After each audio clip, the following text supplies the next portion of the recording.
Hello, everyone, and welcome back to the Commander Clash podcast, where we talk all things Commander. And this week, we are going over the best graveyard hate cards in the format. Of course, we're all not degenerates; we're all responsible gamers, and we play lots of these cards. So I expect this list to be full of S's and A's, right? Because we're very responsible. Seth, the most responsible person of us all. Always paying the one, always doing the graveyard hate. God. How are you doing? Hey now, I played a Planar Void once. I remember that game. I'm the most responsible, but I'm doing well. This should be fun. All right, Tomer, Budget Commander. I think actually the most responsible of us all, a huge advocate of graveyard hate, although I don't think I've seen him cast it. He just talks about it. Talk about Yeah, it. you've seen me cast graveyard hate. I don't know who's the most responsible. I don't know. You always got to have one in there. Just stick one. Any of these, and it's fine. Then call it a day. You say you tried. Krim, the Asian Avenger, very responsible. I think you cast some of these spells on these lists before. One of your favorite characters, many of them. Ashiok, is here. Yeah. Mhm. Yo, my list of like graveyard hate of things that I play, like you've seen me play it. These are all real cards that you've seen me play, most of them. All right. And I am the Codfather Richard, and I am a degenerate. I don't think I play any of these cards ever. So we are going to talk about graveyard hate today. So before we get into that, though, today's show is brought to you by Card Conduit, the easiest way to sell your Magic cards. Card Conduit lets you skip all the typing, time, and work associated with buy listing, and the curated service lets you send in as many cards as you want with buy list valued of $1 or more, and you pay just a 5% service fee. You can use their sorted service where you list and sort your cards and pay only 2%. You get a detailed report and fast payment once your order is processed. You can get 10% off by heading over to cardconduit.com/mtggoldfish. And today's show is also brought to you by Nostalgium Inc. Nostalgium is bringing you graded Magic the Gathering cards and Pokemon. They cater to every collector and have cards as low as $5. Nostalgium is a Card Kingdom company, so you can expect the same level of quality and service. Turn your memories into a museum and check out nostalgium.inc/mtggoldfish. So thank you to today's sponsors. And with that out of the way, we're gonna hit up the cards. We're gonna go category by category. If you just look at all the graveyard hate, there's a lot. There's a lot of cards see play in EDH. So we've grouped them into a bunch of categories. And the first one was called S tier for other reasons. So there are two cards here, Doughty Voidwalker and Farewell. I don't think we need to talk about these cards. So Voidwalker is a 2-mana 3/2. When a card is put into a graveyard, you exile it, and then you can sack the Voidwalker to cast anything exiled with it for free. Farewell is the sweeper that's modal, that can choose artifacts, creatures, enchantments, and graveyards, exile everything. Even if you didn't care about graveyards, you would play this, right? You would play these cards. They're S tier. Any reasons you would not use these, or any reason to bump them down from S tier? I mean, just play them in every deck. Like, there's some decks where I don't play Farewell, but like, really, it's so close to every deck that I think any deck that are in these colors, you can play them in, and it's going to be worth it. So not really. I think they're pretty clearly S to me. I don't think either of these are S tier in terms of dealing with graveyards, but they are S tier in terms of you're not running them for the graveyard hate aspect. You're running them because they offer so much beneficial utility that the graveyard is like the cherry on top. I think Voidwalker is an A personally, but Farewell is a finesse. I agree with Tomer. Actually, they kind of suck as graveyard hate, but they're so good. Like Voidwalker, the minute you put it down, everyone's going to remove it. Even the people that don't care about their graveyard, like they don't want you to get free spells. So it kind of sucks doing its job as graveyard hate because people are trying to get rid of it, but you're playing it for other reasons anyway, so it's already in your deck. Also, it's not hard to reoccur it though, even if they get rid of it, because it, Unless your opponent has graveyard hate, then you're in trouble. They have graveyard. But we don't believe in graveyard. Okay. Although those are S tier cards, but we got to go over our ratings here. So for this episode, just one thing though. Just one thing about Farewell. That card is perfectly acceptable and amazing in Commander, and there should be more effects like that. Oh God, no! That card should have never been printed. It was a huge mistake. That's another but we're podcast. in another podcast. Yes, that's another podcast. Sorry, opening that can of worms. That's another podcast. So for this podcast, S is I need a reason not to run this. A is I almost always run it. B, I occasionally run this depending on the deck. C, I rarely run this. D, I never run this card. Okay. So let's start with the most pure form of graveyard hate. This category is only graveyard hate. So this is like a Rest in Peace, a Leyline of the Void, a Planar Void, or Tormod's Crypt. So Rest in Peace is like a 2-mana enchantment. When it ETBs, exile all graveyards. If a card or token would be put in a graveyard from anywhere, exile instead. So wipes the whole graveyard, prevents anything from going there. Do we like these cards? Like, they only do graveyard hate and nothing else. I like. Okay, so I like playing them. I hate getting them played against me. But I usually Leyline of the Void and stuff like that is held with the combo as well. But I think these cards are great. The only reason I don't play Rest in Peace is because people yell at you for it, apparently. So I just don't play it. That's why I don't play Rip. But I would play it otherwise.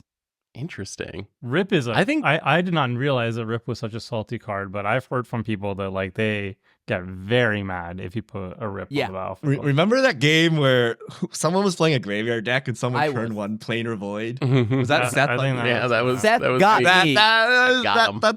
That's kind of mean, right? I thought it was funny though. I thought it was funny. Like I was like, yeah, that's kind of miserable, but like that's funny. I don't know. Like I play an artifact deck and I always expect the Vandal Bots. Like eventually my entire board is going to be destroyed, right? Or exiled with Farewell. I don't know. If somebody just drops an enchantment, they're going to be a big target. They have a big target on their head, but it's not even guaranteed to be that effective too. Like you can drop it down and you could slow down the person who's going to be doing crazy graveyard loops or whatever, or reanimation stuff. But until they want to do that, I don't know, it slows them down. You get a big target on your head, and then it gets removed, and then the graveyard player pops off. You know, like it didn't. But it's not just the graveyard that shuts down, right? We're talking about it shutting down dying triggers as well, which is pretty major. It is. They are good, but I prefer like instant speed graveyard removal when I want to deal with that sort of stuff. It doesn't stop with death triggers. That's very true. I run Rip and Zedru, and that's it, because Residue is a big troll deck, and there's enough stuff gets. Give me a letter grading, Tomer. That sounds like a B or something. A C. Oh, I don't like running these cards in my decks. Like I agree. I think Rip is the strongest of these bunch because it ETB clears all the graveyards. It does affect your board too. It does affect your graveyard too. So it's not asymmetrical. It's fully symmetrical. And I don't like how much of a target it puts on you. And it usually shifts away the threat assessment from the graveyard player to you, and then it gets removed, and then the graveyard player pops off, and then you're like, well, I've only had my Rip. These cards. Krim, did you have these at an S? Did you have these as an S? A? So I have Leyline as S, Rip as Rip. Wait, so you play Leyline in every black deck? That's what you're saying? 100, like close to 100%. I don't play these cards because people get mad at me. That's why I don't play them. So if it was the real world and like I decided I didn't care and I just started yelling at you and saying you're gonna learn today, then yeah, I would play these in every deck. So Krim loves the dedicated graveyard hate, so that's an S. I think these are stone unplayable. If I'm gonna play graveyard hate, I want it to do something to further my game plan. I want it to draw me a card and replace itself or have some additional synergy. I don't play Stony Silence just because it's gonna wreck someone. Like I don't think cards like that too, though. That's the problem. You play so does Rest in Peace. Like Rest in Peace, like shuts down your own graveyard. Like that does the same thing. So, I mean, I don't play these cards. I don't think they're worth it. Well, okay. So let's say I'm playing like I don't know. If I'm playing like Tasker, Leyline of the Void is free, right? I mean, I can get it back. It doesn't hurt me. Yada yada yada. But like, if I'm playing some kind of like aristocrat deck, I'm not gonna play Rip. Right, that's obvious. You got to remember though, there's a opportunity cost, right? Like you only get 100 slots. You only have like 65-ish, even 60 slots for non-land cards. Do you really want to like play a Leyline of the Void just to like hope you play against a graveyard deck maybe over something that's going to further your game plan? I don't. Like, it's hard enough to cut down your decks to 100 cards anyway without playing these like super narrow, maybe they do something, maybe they don't cards. In the current year, though, everything has graveyard recursion. Like, it doesn't matter which deck it is, right? Like, that is actually a design thing they want to do, to make it so that everything can play from the like something from the graveyard. And as long as that's true and it moves more in that direction, these cards become more essential than ever. Yeah, I think Krim is right in that everyone can use the graveyard, but it's not worth my time spending mana in the card slot to deal with it. Like, there is this really Richard still got to get around the swords before he plays this. Like you sit down and no one is playing a graveyard deck and you have a Rest in Peace in hand. That feels so bad. Like, Rest in Peace is okay because it shuts down certain triggers, but you're holding like a Tormod's Crypt or a Planar Void or something. Like, that's so scuffed. Yeah. So it sounded disgusting when you guys said C and D. Because, you know, in 1v1, these are like S plus staples, sideboard staples at the very least. But I think you guys are right. Like, I don't think the average player should run these cards. I think there are other cards on our list that kind of do the same thing, but with much more flexibility. And those are your choices for running them. So I will go with the D. I'll go Wait. Question. So if I said this was an S, is that this is an S because I need to fill the S slot of our cards? Because obviously Dothy, Voidwalker, and Farewell are like actually just cream of the crop, the best you can you're get. saying these are right below those two, right? Yeah. Yes, that's what I am saying, right? Okay, cool. Yeah. I just want to verify that. S or A, something up there. The rest of us are in the CD category. Yeah. Here's why I put it low. We have this category called Cantrippy Artifacts. Yeah. Okay. Relic of Progenitus, Spell Bomb, Soul Guide Lantern. So they're all like cheap artifacts. So Relic Progenitus, a 1 mana artifact. You can tap it. Target player exiles a card from his or her library. Pay 1 mana, exile Relic, exile all cards from all graveyards. Draw a card. So the important things with these things is you can just sack them and draw a card. If you've decided that you're mana screwed and need cards, or no one's playing a graveyard deck, and they're cheap. So do we like these cards? I like Relic of Progenitus. That's what I call it all the time. So because I'm 5. So editor, please. I'm gonna need a proxy. Leave that in. Stat. Leave that in. Now, second off, I'm used to seeing this in Modern, and on top of that, this does have its applications in like other decks that care about you playing stuff from exile, et cetera, et cetera. So this could also be an enabler, an engine piece. But for the most part, I think like Relic of Progenitus is fine, but I actually don't really like Relic of Progenitus all that much, or Nihil Spellbomb, or Stone of Eric. I do like Soul Guide Lantern. Soul Guide Lantern is nice because as soon as it hits the battlefield, I get to exile something. And then it doesn't cost me any mana to exile their entire yard. So that's automatically free. Pay the 1 if I want to draw a card like Spellbomb. But the fact here is that, let's say there's one problematic card, a flashback card or something that's sitting in the yard right now. Well, Relic of Progenitus either exiles all the yards and gets rid of gets rid of itself, or you target somebody and they choose something from the yard, so it doesn't get rid of a specific card. Whereas Soul Guide comes in, gets rid of it, and then can sit and wait and get its value. So I do think Soul Guide is the best of this. So am I ranking this as an S for this tier, or S compared to all the other graveyard hates? All the other graveyard hates. Okay, in that case, I'm ranking this at probably a B. Soul Guide Lantern at a B, everything else almost at a D to a C. Wow. Primview's graveyard hate way different than me. Because I would play these over the Rest in Peace Planar Void tier like every time. I don't think these are like great. I do feel like I should play them more. But this is like heading in the direction of what I want from graveyard hate. Worst case, if it's bad, they cycle for usually about 2 mana. 1 to cast, another to sack it. So in those matchups where you don't need it, you still get a new card out of the deal. Goes up in value if you have artifact synergies. That's where I'm really excited about these. If I'm like triggering something or just need artifacts on the battlefield to turn on Metalcraft or something, then these become very, very good. But I think like playing one of these in just any generic deck is fine, because worst case, when it's bad, you can cycle it away. So I would give these like probably a B, like maybe these are probably a half B, I measures, guess. Maybe Seth. trending to an A. These are half measures. They don't efficiently do what this whole podcast I think wants to do, right? Hate the graveyard. I mean, they're all one shot. So they're all one shot, right? You use it and they're not exactly anymore. Whereas like Rest in Peace is forever and ever. So that's and on top of that, all these. Okay, maybe Stone of Eric does do something a little more along the lines of what Rip and Leyline of the Void does, because it does shut down the graveyard. But it's nice to, or I mean deaths, dying triggers and stuff like that. Mm-hmm. But yeah, I don't know. These are maybe like the enchantments that we were talking about earlier don't cycle. But these are better. I mean, these aren't better. I don't think these do what I want it to do, unless I'm an artifact deck like you had mentioned. I mean, you're trading off the raw power of Graveyard Hate for a card. Well, right? Yeah. Either you're spending some mana when you need to do it, or you get to do it for one shot, but you get to cycle it essentially. Tomer, where do you put these? These Soul Guy Lantern is probably my most played Graveyard Hate, and I put it as an A. Like, for all the reasons that Seth said, yes, it's not as strong as like a constant effect, but it costs just 1 mana. It's modal in terms of if you don't actually need the Graveyard Hate, then you can just draw a card instead for an additional mana. That's great.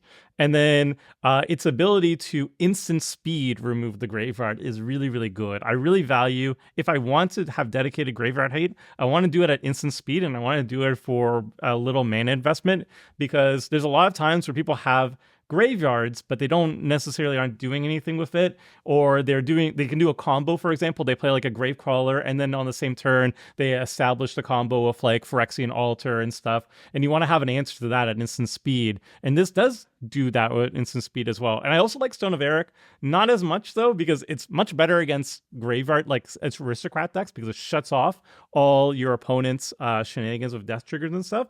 And the also thing I really like about it is you don't have to worry about your own graveyard, because your unlike Rest in Peace, your own graveyard isn't being touched here. So you can do all your own graveyard recursion stuff, and you can still run Soul Guide Lantern and Stone of Eric and not worry about it. I think Soul of Guide Lantern is my absolute favorite, and it's like even better in artifact decks. But this is like my go-to. Like if I need to fill in put in a Graveyard Hate, Soul Guide Lantern is what I put in. These aren't hateful enough to be hate, though. This is not Graveyard Hate. This is Graveyard Discomfort. Yeah. Graveyard Hate. It's discomfort for the trade, the trade-off of drawing a card, right? No, you can't have it be the best Graveyard Hate ever and cycle and be 1 mana. That's Dothy Voidwalker. Yeah, maybe. Okay, so for normal people, I would rate this an A. I agree with Tomer. Like, these are so versatile. They can trip. Soul Guide Lantern's probably the best, but personally, they're also a D for me. Like, I just don't run them. Like, it's a deck slot. Like, after you put in all of the responsible gaming deck slots, you have like nothing left for your actual deck. So like these kind of like cantrip situational cards, I always cut. Should I? Probably not. But my preferred strategy is to deal with the graveyard in other ways, like win first, kill them, fog them out, whatever. But like, it's still a deck slot, and you're so tempted to cycle it on like turn 2 to do whatever and get to your real cards. So I personally don't run them, but I think if you want to be responsible, these are some of the best cards you could be running because they cost you so little. Do you just play zero Graveyard Hate, Richard? Like zero? No. Like I guess maybe you sneak in a Bajuka Bog, or is that even too much because it comes into play tapped and that'll slow you down? I prefer to deal with other way. Like, let them put their graveyard engine down and then wrath them, right? And then like hopefully shut it down like that, right? If they win on that same term, then hope you can fog it out. But yeah, like the other thing is like, is the Miser Graveyard Hate even worth it? If you have one piece of Graveyard Hate in your deck and you can't even tutor it up, is that even effective? Like, should you be playing 5 these you can get with these any deck can just run Urza Saga, and you have Soul Ring in your deck, and then you have like Soul Guide Lantern, and then boom, like you're good, right? Urza Saga is a good out to this. Yeah. So speaking of another free roll category, which you can tutor up as well if you're playing green, the lands category. So Bajuka Bog, which is just an ETB tapped black land that exiles a player's library, or it's not library, graveyard. We have Scavenger Grounds, which comes into play untapped. You pay 2, tap, sack a desert, exile all graveyards. It itself is a desert, so you can just sack itself. And then the new card, Pit of Offerings, it ETBs tapped. When it enters, exile 3 target cards from graveyards. And then it taps to add colorless or a mana of one of the exiled cards. So these are free rolls and that they're in your land base. And you give this an A, cut Richard. these. Nobody cuts Bojuka Bog. So I You're play not that Bojuka Bog greedy. in every deck, but There you go. I'm beginning to think it's a trap. No. Like, you just play it whenever you feel like it. It doesn't even do the thing you want because you're playing it on turn 1 or turn 2, and you're just like, oh, I'm responsibly gaming, boys. Bojuka Bog your empty graveyard, and then that's about it. So I think Richard, you're speaking 2/3 of the truth there. No, in man. green That's decks, you 2/3 can of the crop truth. rotation of Bojuka Bog, or you Yeah. can tutor it up with Traverse the Outlands, but in a non-green deck, I think it's a trap. I think you might as well just play an untapped land and call it a day. Like, And who's ever on used top a of that, that Bojuka Bog? untapped land might actually No. help your mana base as opposed to destroy it, right? Yeah. So like, That's like- Bojuka Bog is seen as No. graveyard hate. Overrated. I think that card is so overrated. it is It's a tapped overrated. land. It's a trap for sure. Pit of Offerings. I mean, if I don't like Bojuka Bog, I definitely don't like that. Yeah, Bit of right? Offerings So- versus Bojuka Bog. But Scavenger Grounds, I think that's the only one that we put respect on that card's name because that card is untapped and it is worth a colorless utility source. I think that card is the only land on here that is universal. Because it is the one land where it's free, right? It takes a land up. There's so many different utility spots in your mana base. Why not have this be one of them? It doesn't matter which color, no matter what deck what kind of deck your deck is. I think Scavenger Grounds is the only one that can come in and deserve the respect because it can be used at any point and still be a mana source, whereas Bojuka Bog comes down, it's used its effect, it doesn't matter to me anymore. All right. Y'all, Seth's, y'all Prim and I are are on the same page, crazy. but Y'all Seth, are you're shaking your crazy. head. Y'all are Bojuka crazy. Bog is What? They're good. lands. They're Huh? lands. They're MPFCs. This is the the guy who Tormod runs script. off It's all consumption. So. Yeah, how would you not play okay? So Bojuka Bog, I think, is the epitome of S tier. Yeah, you're right. Sometimes you play it early and it doesn't do anything, but that's fine. It's just a tap land. The cost of that is not that high. Death Pit Offering I haven't played with yet. I do like that it can be color fixing. Like in theory, it can be a City of Brass if you exile like some multicolor stuff. So like maybe there's some upside there. Scavenger Grounds, I like in monocolor decks, but I think there is a cost if you're like 3+ colors to playing a colorless land, especially since there's some other colorless lands I really want to be playing. Like Strip Mine, I rank higher than Scavenger Grounds when it comes to like a 3 to 5 color deck, and you can only play so many colorless lands in a 5 color deck. But I think these are like some of the best graveyard hate because they have the lowest opportunity cost. I guess I just view it differently than you guys. For me, it's all about the opportunity cost. I don't want to play cards like Rest in Peace that are going to do nothing sometimes because the opportunity cost of cutting a card that does something all the time is really high. These cards, sure, sometimes they're not going to come down at the right time. Sometimes they come into play tapped, but the opportunity cost of it being one of my 38 or 40 lands is so low that I put them in pretty much every deck that I can. So I agree. Totally. I agree with Krim's assessment that Scavenger Grounds is actually better than Bojuka Bog because it comes into play untapped, and I really value instant speed graveyard hate. Like I'm gonna be a broken record on this, but I like it when somebody casts like a Living Death or something. It can be like crack my Scavenger Grounds and boom, denied. You know. So I will put this in every monocolor and 2-color deck. 3-color and beyond, these cards do not mana fix for me. I guess Pit of Offerings can, but they don't mana fix well enough for me to actually run them in lands. B, A for grounds, and then B for the rest. I'll still run Bojuka Bog in like every 2-color and monocolor black deck though. Like Yeah. the opportunity cost is so low. It's so good. Wait, so you're of the opinion that Bojuka Bog, the more interesting thing is Bojuka Bog overrated? So Tomer thinks it's good. We should be playing it in every deck. Seth thinks No, it's good. not every deck. Just like 2-color and one color black. Anything decks. that can support its Right. colors. Right? Yeah. It's Like not if you can 2-color pull it or off, 1 every color. mono black deck, every 2-color black deck. But beyond that, it gets a little sketchy. Wait, do you guys I actually don't not think play this- I Bojuka don't Bog think in this is mono good in black mono black. or 2-color? You don't think it's I don't good even in think it's good in mono mono black. Wow. Yeah, Oh, I agree actually, with Krim. I think straight it's up agree with Krim. the inverse here. I think the more colors, you play, maybe this could be better because then maybe you have the bounce lands to then get it like to reapply its constant thingy bobber effect. But I mean, those are even good. then, that takes a turn though. Yeah, Use your land drop to bounce. Yeah. It's pretty scuffed even at that. Wow. But then in mono black, I definitely would not play this, right? That's wild good to enough. me. So for the record, I have played Bojuka Bog in like literally every black deck, even 5C decks, because that's my responsible gaming one piece of graveyard hate, so the comments don't yell at me. Yeah. But as I was preparing for this podcast, I thought about it. I'm like, it's not worth the opportunity cost. Like, how many times has Bojuka Bog actually fulfilled its role and kept you alive against a graveyard deck or did the thing? And how many times did it enter as like the saddest tap land ever? Like And a it's usually swamp the latter. powers up right? your Cabal Coppers, right? Yeah. This could be literally any other card. And I think I like it. Like, the opportunity cost is not free. So I think it's overrated. I'm gonna cut this. Wow. Yeah, it's not. It does not do what. Okay, when you look at Bojuka Bog and what you're bringing it in for, it does that job poorly, and it's a tempo loss, and all of that. Like I would just play Scavenger Grounds because at least I have an untapped mana to use. right? It's close to Voidwalker, where you like pretend it's graveyard hate, but it's not really. Except Voidwalker has this insane upside of being a crazy creature. Bojuka Bog is an ETB tap land. We don't right? slander. Like, there's no Do not insane upside to it. slander And it's like a Voidwalker. 10% chance that it'll do what you want it to do. So we can't.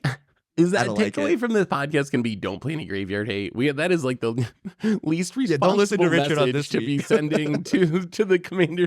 Please don't play any graveyard Green hate is in your okay. You deck. can crop rotation into the Bojuka Bog. So green has the out for this.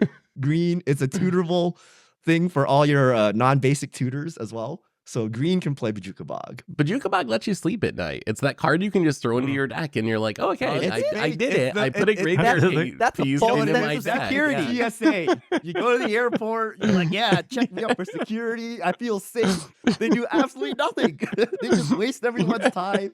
Nothing gets saved. It's TSA. I literally won. Like I played on Sunday. I literally won a game out of a Glacial Chasm lock with Soul Guy Lantern. Because I just I instant speed tutored for it. Somebody was doing Soul Guy Lantern, Glacial Chasm loops with Lord Windgrace, and I had no outs to it because my deck was a combat deck. And instant speed, he put it into the graveyard, went to recur it again, and I just sniped it.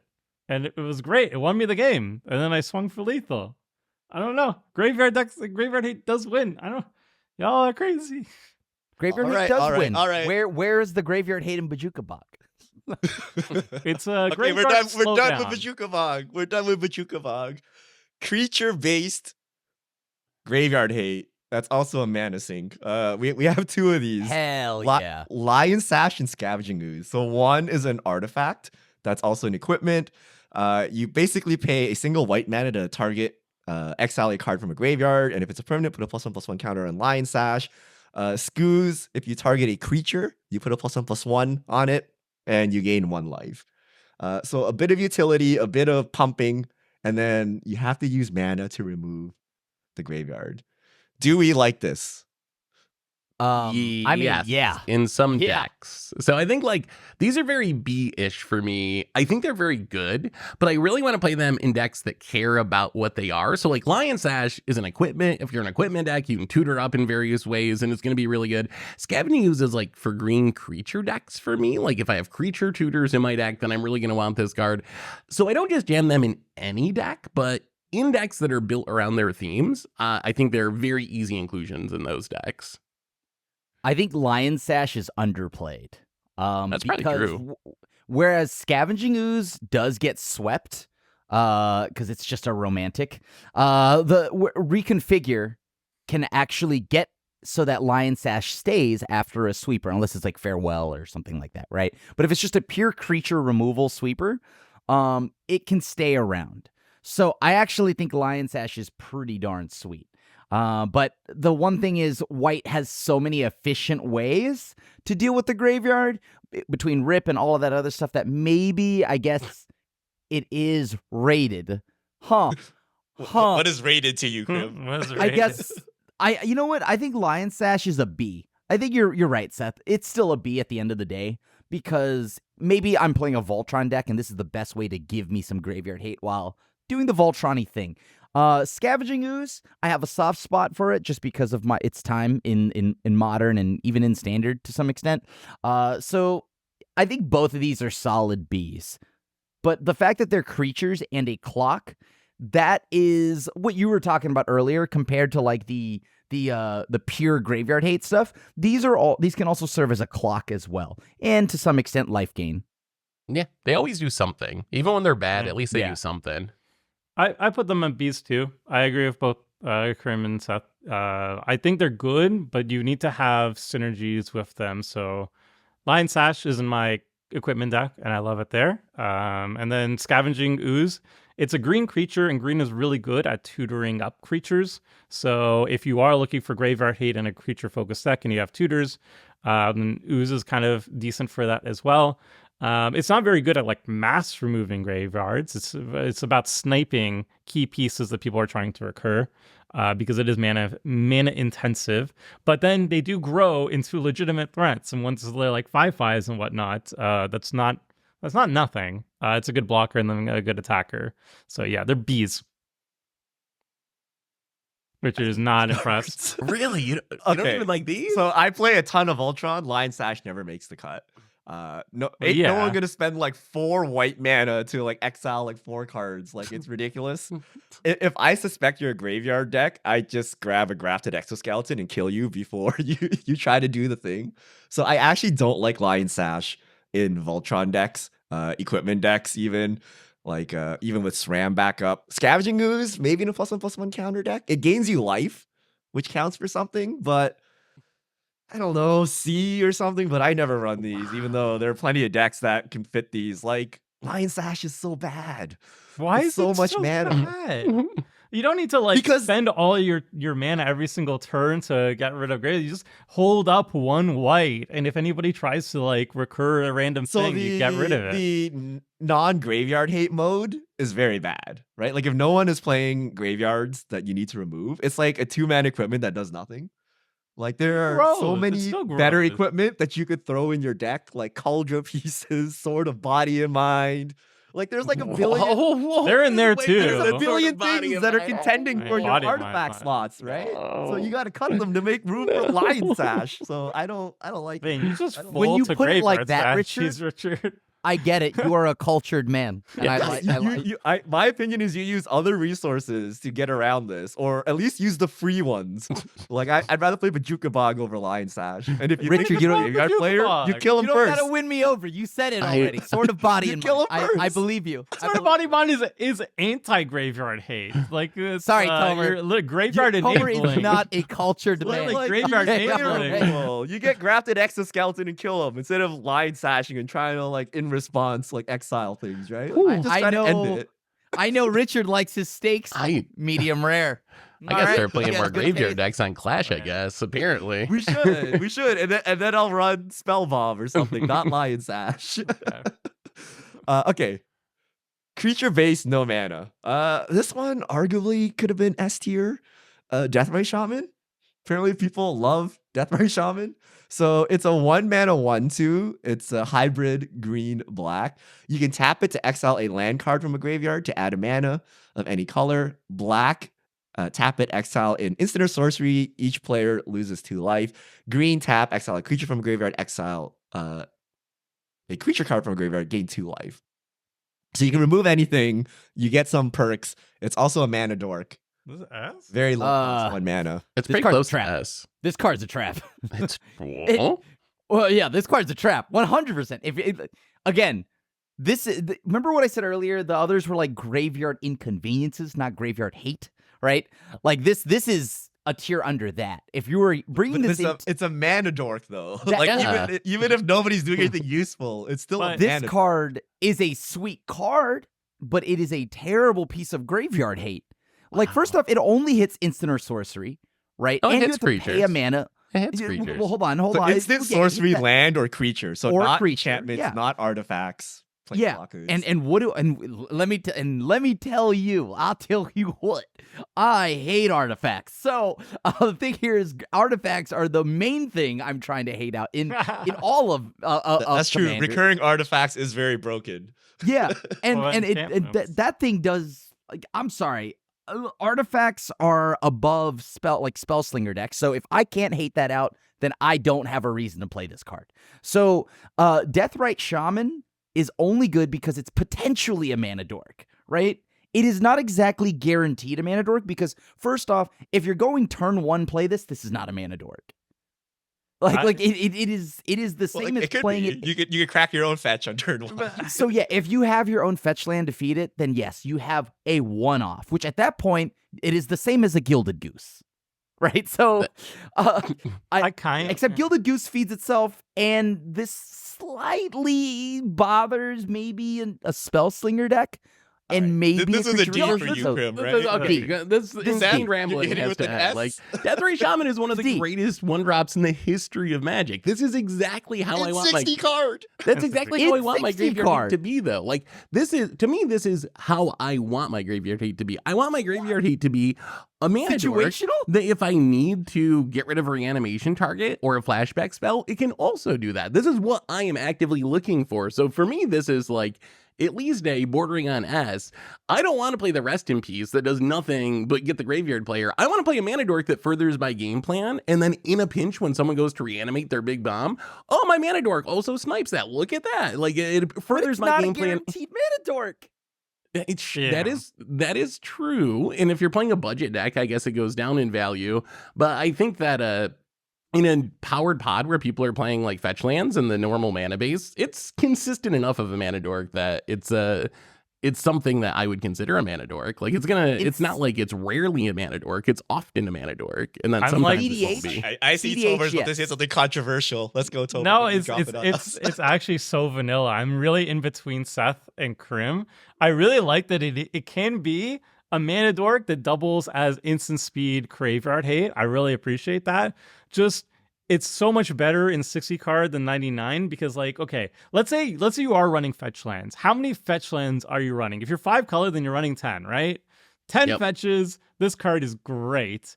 But if you're like a 2 color deck or like 1 color deck, 3 color deck even, you're running like 4 fetches maybe out of your 38 lands. You know, what are the odds that you're going to find one of your fetch? If you're like a self-mill deck, like, this is a B. This is straight up B. If you're in like a self-mill deck, pretty high. Or if you're in a high power deck where everybody's running like 5 color good stuff fetch lands extravaganzas, and it's like consistently, if it's consistently a mana dork at your tables, this card is great. If it's not consistently a mana dork at your table, this card is very underwhelming. And so B. I think you really need to have a deck that has lands in your graveyard very consistently for this card to be good.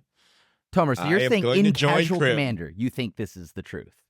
At a higher level, even casual? B. I think it's lower than that. Because even at the highest power level, Tomer's entitled to his opinion. Tomer's entitled to it. I mean, I think Tomer's right, though. The floor has to be B, right? Because worst case, if you're playing Madroltha or Sidisi, like some sort of graveyard deck, is this not like one of the first cards you add to a graveyard self-mill archetype? It's a better Birds of Paradise, right? Like, no, I think it would be really? in a self-mill. I am going to the D floor with Krim. We are going to die in the comments, Krim. No. Oh yeah, we are. The most common if you want a mana dork, why don't land? you get a mana dork that works, like Llanowar Elf? Like, you don't need this mana situational. Fixes. Okay, Birds of Paradise. If you want Run other both! like to me, this is like Elf 9 to 10 or something in an Elf Ball deck or something, right? Like, there's so many 1 mana dorks that actually guarantee you the land.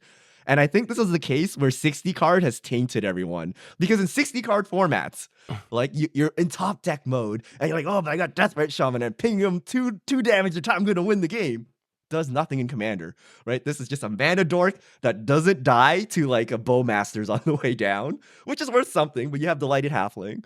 And half the time it doesn't fulfill its role as a mana dork. Half the time it doesn't do the graveyard hate thing because you used it for mana, right? Like, you've tapped it already or you don't have the mana up. So I think this is corruption from 60 card players, remembering how great it was in Constructed, but like, Ain't no one draining out the table with Deathrite Shaman But if as the you drain is top a- deck your way. The right? drain is Like, not the happening. point of the It effect. also gains life.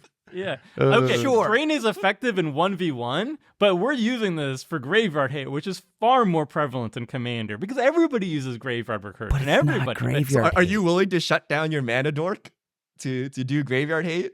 In like- some situations. You're just gonna hold it up in case someone looks like they're gonna do No, something and not. Oh use no! your If my mana. opponent Other buried mana, alive the keep- previous turn, I'm gonna leave it up. Like Yeah. if you're, I guess the thing is, if your theory on commander deck building is 0 graveyard hate is the correct number, then everything's a D, right? It doesn't matter what we say, everything's gonna be a D to Richard. If the correct number is 0. Rating as if I was a Voidwalker. normal person, by the Okay. way. So I think that a normal person should not be running Deathrite Shaman. I Yeah. will never catch Even in running Deathrite self-mill, Shaman. like you wouldn't run it in Madroltha or Sidisi, like a self-mill. Because you have to have your self-mill engine going already. What if you draw this turn 1 and you drew Battle Bond land, I don't know, like another Battle Bond MDFC bounce land. You're like, well, great. Tomer, please fetch. Please, Well, please. okay, what if you Right. If your Madroltha drew deck your doesn't fill the farewell turn graveyard, one, then you and did you're something like, else oh, wrong. I don't have Yeah. Well, then I feel I very need comfortable. 5 more that Once mana. you will have live. your 5-drop on the battlefield, you want to get your mana dorks online? No, Like, you can't just look at it as like I gotta curve out, and if it can't curve out, where it's like then every 5-drop and everything is unplayable because you can't play a turn 1 or whatever, right? But you Just- can just play a No. real mana dork instead of a mana run dork that's both. only 30% of the time. This isn't even Sa- a charm. sa- This is not even a geometric half us. measure. 10, This is a quarter measure. 10 fetches. Let's say you're running the full suite of 10 fetches. Ugh. What are the odds you get one on turn 1? Oh god. All right. We'll see. Hyper I'm geometry. calculating as we speak. What are You know, the it's chances also- you have one on turn 1 if you're running 10 fetches? You said Yeah. Let's say turn 2. Even turn 2 is fine because you get to 50 untap with Deathrite. 58%. You have a mana dork 50% of the time, and it only goes down like the less fetches you run. Like, Well, is it- that something you want to gamble your game on? It does go It also up. It does doesn't go up because your graveyard opponents hate that have well. fetches, right? That's Like, true. That's true. That's true. So yeah, I don't know. I think it's if you're built around like filling your graveyard, yeah, this is. Oh, Yeah. you're gonna have to play Sword and Body of Mine just to turn on your Deathrite No. Shaman. Oh, Hold on, no. don't disrespect No, sort you of don't body. play Oh, bad no. cards to make good cards good. That's the thing about good cards. This card is not a Okay. good card Oh, in Commander. oh. Okay, I got an interesting category for you guys. Instant speed utility. So I've lumped a bunch of cards here. They all kind of do something, and then do graveyard hate as well. Which one should we start with? So Blessed or Spite, probably the one people will Ugh. not like. 2 mana green. Yeah, let's start with- It's a fog, but it also shuffles. The Calamity's Wake is a 2 mana silence that exiles all graveyards. Rakdos Charm exiles a player's graveyard for 2 mana, destroys an artifact, or deals 1 damage for each creature a player controls to themselves. Return to Nature is a disenchant that also can exile. And Crypt Incursion. It's a 3 mana instant. Exile all creatures from target player's graveyard. You gain 3 life for each card exiled this way. Okay, Do we play any of these? hot take. All of these are like hot garbage. Except No, for no, no. Rakdos Charm. Yeah, Rakdos Charm is actually my S. I'm giving it an S. It goes into the S topic Ooh. because out of all of these, so first of all, what do I keep saying? I love instant speed graveyard hate. This is instant speed graveyard hate. It's They're all modal. instant speed graveyard hate. It's well, I mean, a lot of these do bad things. It's modal, and a lot of these do like I don't care about the fog, but I do care about being able to blow up an artifact if I need to. And then each creature deals 1 damage to its controller. I've stolen so many games of this nonsensibility. Like there's always a go wide deck that just like vomits out like a bunch of 1/1s, pumps them up, Chroma's Will, goes for it, and then bam, you Rakdos Charm. And even if it's not like, even if it's only like 20% of the time that you have Rakdos, even if it's like 10% of the time, it is like the greatest feeling in the world when you Rakdos Charm kill somebody. It is just like, it gives me the dopamine rush like none of these other cards come even close to. And oh my goodness. And it is a legitimately a good card that happens to just win you games, steal you games, and it can blow up an artifact when you need to for 2 mana. Yeah, S. S plus. I'm surprised you would say that, Tomer, considering that this card's very good against your Kiki combo. Like, Get out of here. like, Get out of here. So That's right. It Well, does every not get time- the combo. I'm never gonna live it down, even though Richard like played more Kika combos than me. It's fine.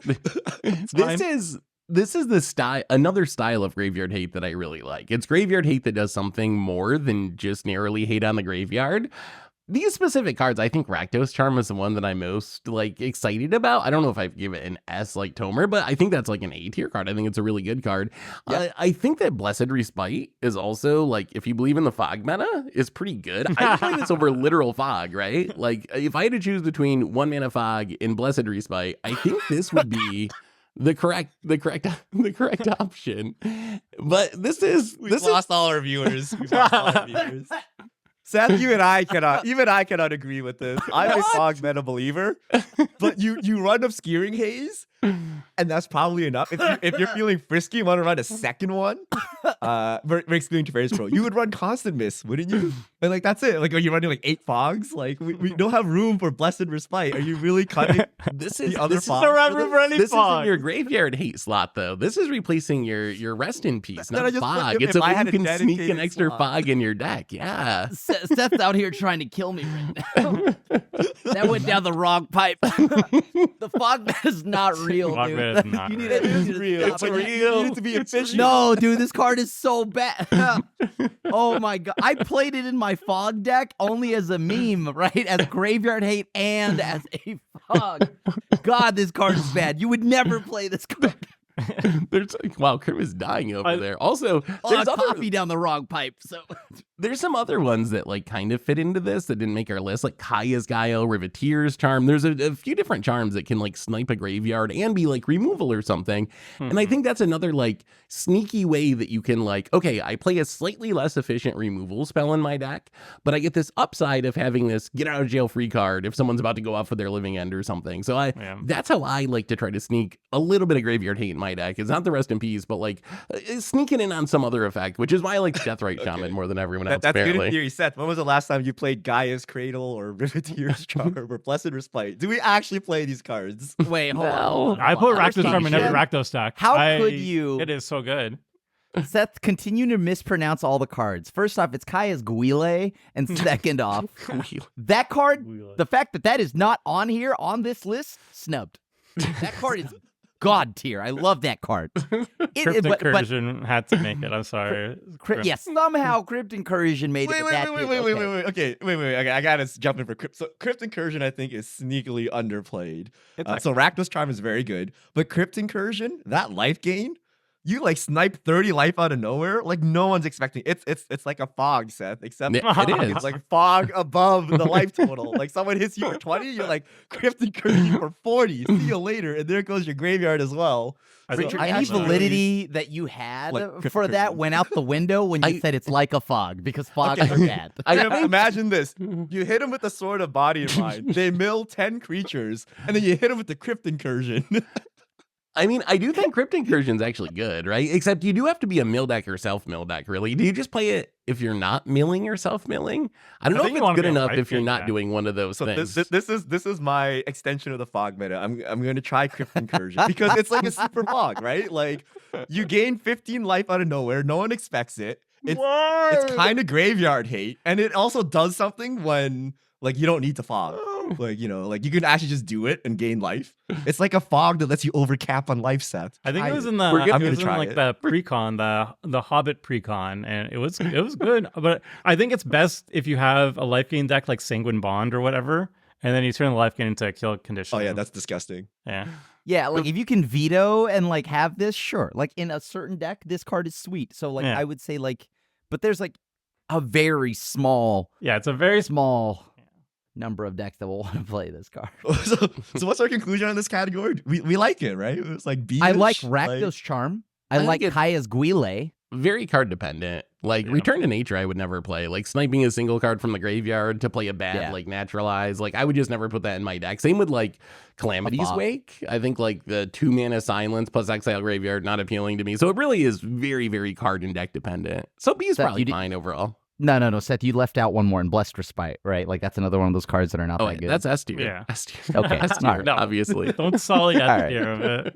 Don't bring down Rakdos.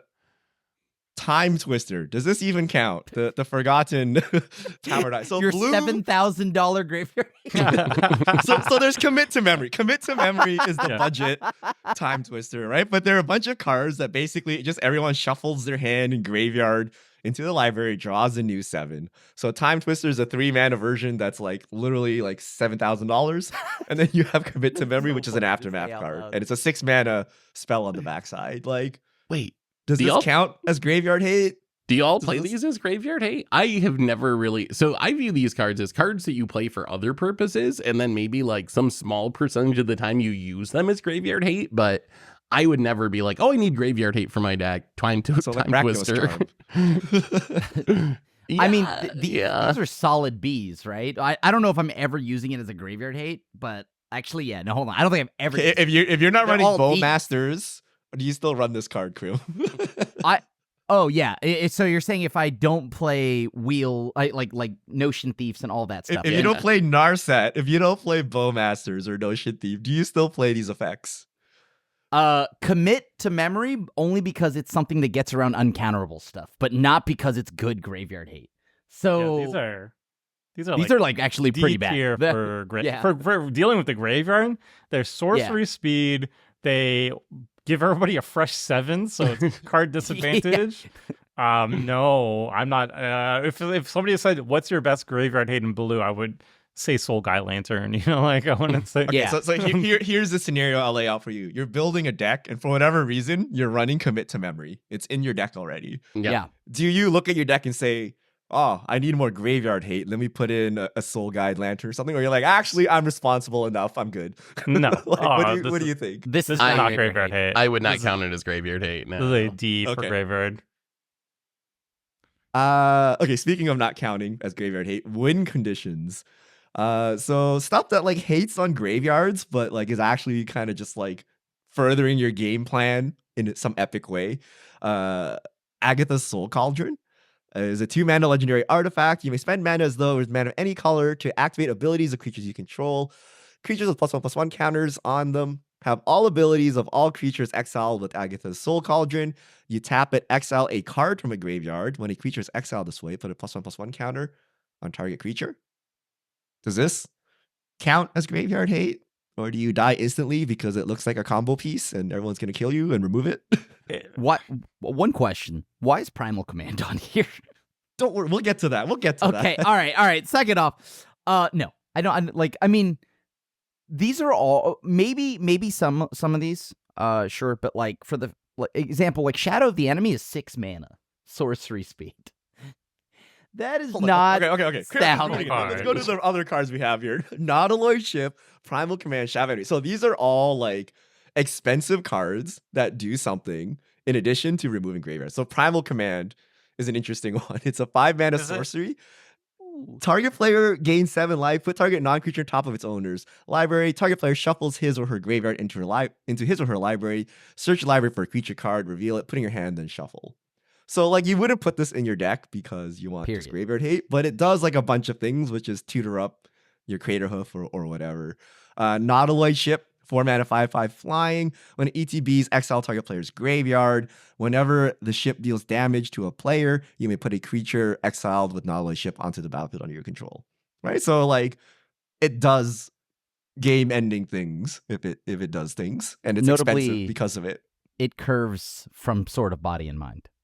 Just saying. So you could use your sword to crew the Nautiloid Ship. You have a bunch of unpassable artifacts. I really like Nautiloid Ship, but like all of these are kind of like, they're like okay.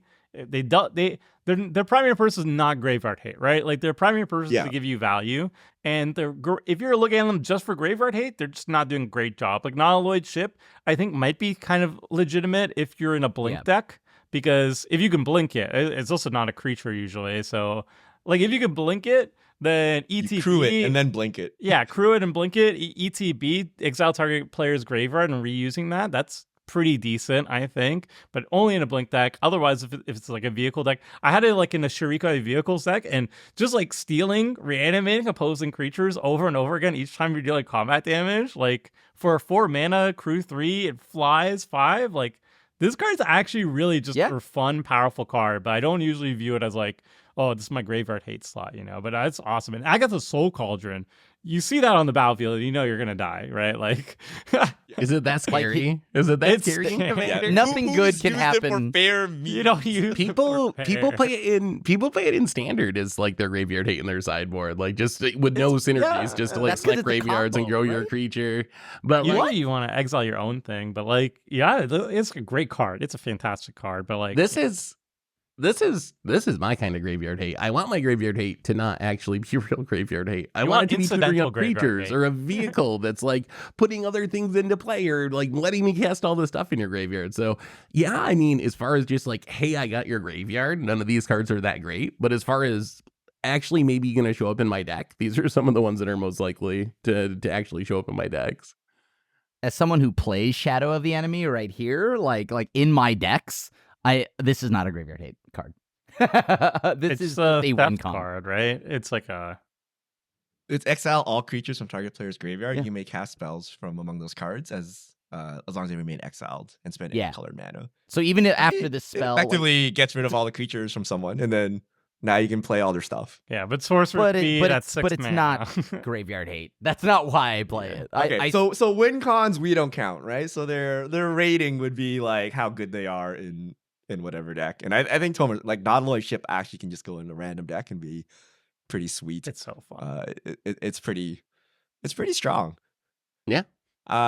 Okay. I think Crim's not gonna like this category. I called it the kind of graveyard hate category. So Grafdigger's Cage.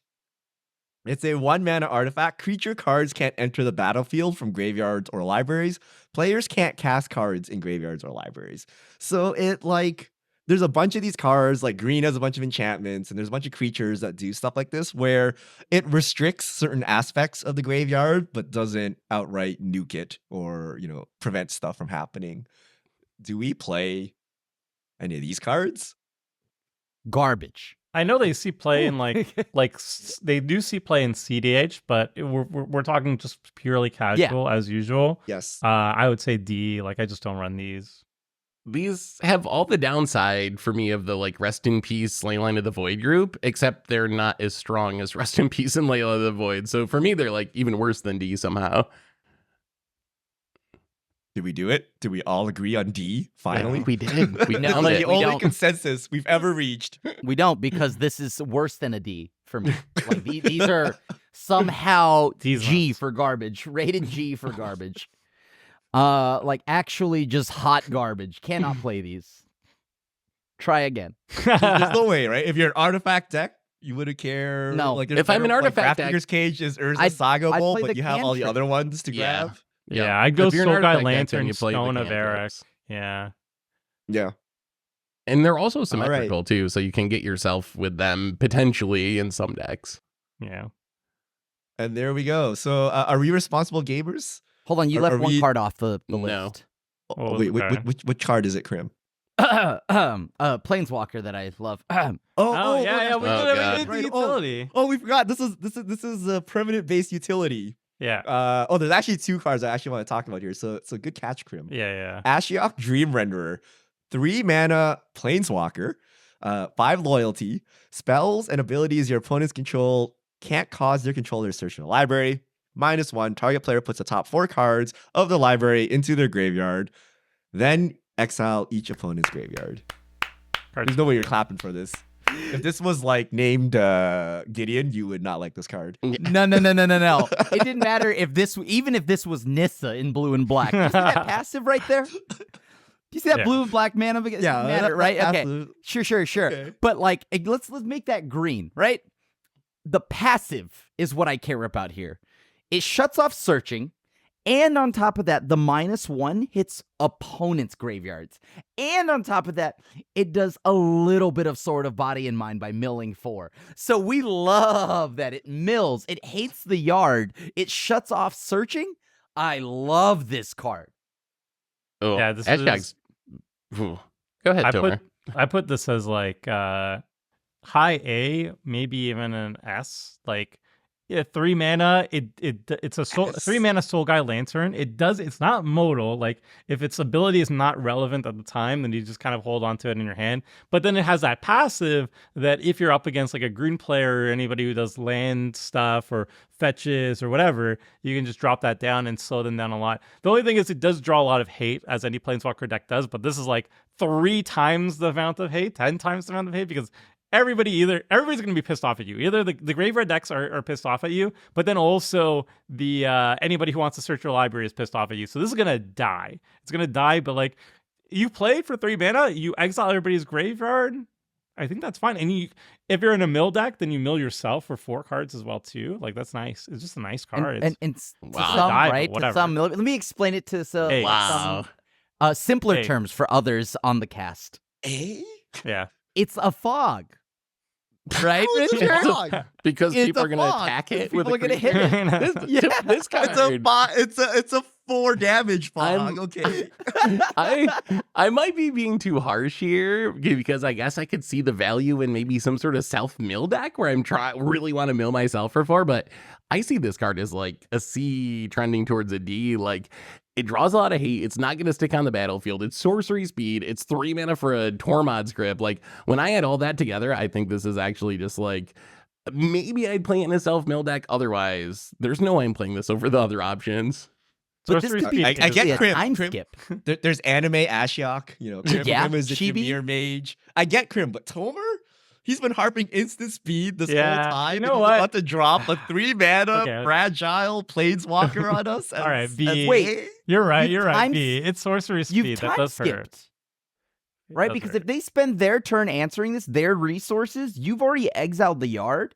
If they don't answer it, then it continues to stay on the board, shutting off all the tutors. If it's a slow game and there's no pressure on board except for maybe 1 creature, this definitely stays, assuming that any deck that plays this can probably answer the 1 creature. And then, so yeah, like, I don't know, this is a very good card. It does more than just if graveyard hate I stuff. knew I was playing against graveyard decks, I would not even put this in my deck because there'll be like that one guy who has like 1 fetch. And Yep. he's like, oh, I gotta crack this fetch. They just murder you and unleash the graveyard player. And you're like, did you have a plan for that Entomb reanimate? Like, no, I just needed to use my fetch to cast like a mana rock, dude. That's me. Like, that's what happens. So this is not graveyard hate. It'll just draw ire and like Yeah, get it's- yourself removed from the game. It Just does hate, graveyard hate. Like you cast it and you wipe the graveyard. Like it does. Yeah. It And does then you it. die shortly And then you after. die. No, Ashiok dies shortly. Yeah. I don't know. Okay, This okay. seems like Okay, a it's very it's a good. This B. is like an I'll A. take it. I'll take it down to a B because it is not. It is The last sorcery card, which is kind of controversial, which I actually don't have a good opinion on. Stone Speaker Crystal. It's a Hedron Archive. It's a 4 mana speed. Doesn't artifact. care. Tap to add 2 colorless, but 2 mana tap, sack it, exile any number of target players' graveyards, draw a card.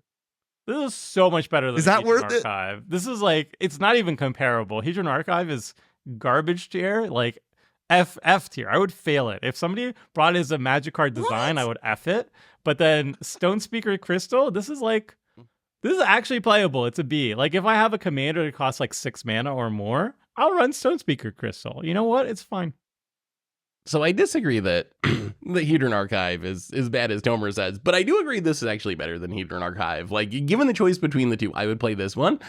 I think this card's decent if you care about getting up to a lot of mana. I don't play Hedron Archive as much as I want to, but if you're trying to ramp into 6, 8 mana things, I think this is a pretty reasonable mana rock. And then you get the upside like a Mind Stone in the late game when you don't need the extra mana. Not only do you get to draw a card, but you get to exile any number of your opponent's graveyards. It doesn't hit your graveyard. So I think I should probably play this card more in certain decks. So maybe like B to maybe a low B because there's not a ton of decks that are going to want its effect, but Yeah. I think it's a solid B-ish card.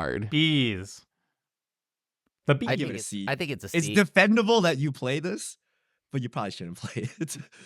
like the 4 mana, was it Thran Power Stone? 4 mana, add 3, like straight up better. Like just play that over Hedron Archive or Stone Speaker Crystal. I guess if you're going on Hedron Archive plan, Stone Speaker Crystal is okay. But like how often are you cracking it? And if you Yeah. want to crack it, you probably want to draw 2 cards anyway. So No. you crack it because you have to because the opponent is going to pop off of their graveyards. then you could do it. I can see that. I mean, it's defendable that you play this, but I'm not very pleased about this. I'd rather just play Power Stone or Thran Dynamo, or like just real ramp. Like, what if you played 4 mana green ramp, Tempt with Discovery or whatever, and throw down a Bajuka Bog and Scavenger Grounds? So yeah, I don't really like this card, but it's defendable, I think. Also for Hedron Archive stands, and also Stone Speaker Crystal, people say like, oh, it only costs 2 mana to activate, but that's not true. It's actually 4 mana to activate because you have to tap this and then pay 2 mana, and this usually taps for 2. So you're paying 4 mana to get this, which is a lot to keep up. But like, it's 8 mana draw 2 or 8 mana draw 1 exile graveyards, and I've seen Seth pay more than that, so I can see why he likes this. Yeah, Seth will like pay 4 mana that. to make a clue, and then pay 2 more mana to crack the clue. I do it again. Krim, is this playable? It's a C, right? I think this card is like good in an Eldrazi deck, maybe something like that, because you want the big mana. But this probably has like almost no home, but outside of those decks. So yeah, probably a C to trending towards a D. Maybe a C. Okay. Maybe. So that's most of the graveyard hit. I think we've hit kind of all the big ones. We've hit most of the categories. Let us know what you think. Let us know what you think about Bajuka Bog and Deathrite Shaman. I'm curious. Those are like kind of the most controversial ones. I guess Blessed Respite, but we're not going to count that. So Deathrite Shaman and Bajuka Bog. Let us know in the comments what you think about these cards. Are they overrated? Are they underrated? Are they exactly rated? Do you actually play these cards? And do you count them as graveyard hate? Because I would believe a lot of people actually play Deathrite Shaman, but how many times do you actually pick off the thing you need to pick? So let us know in the comments, and then we'll see you all here back next week. See you, everyone.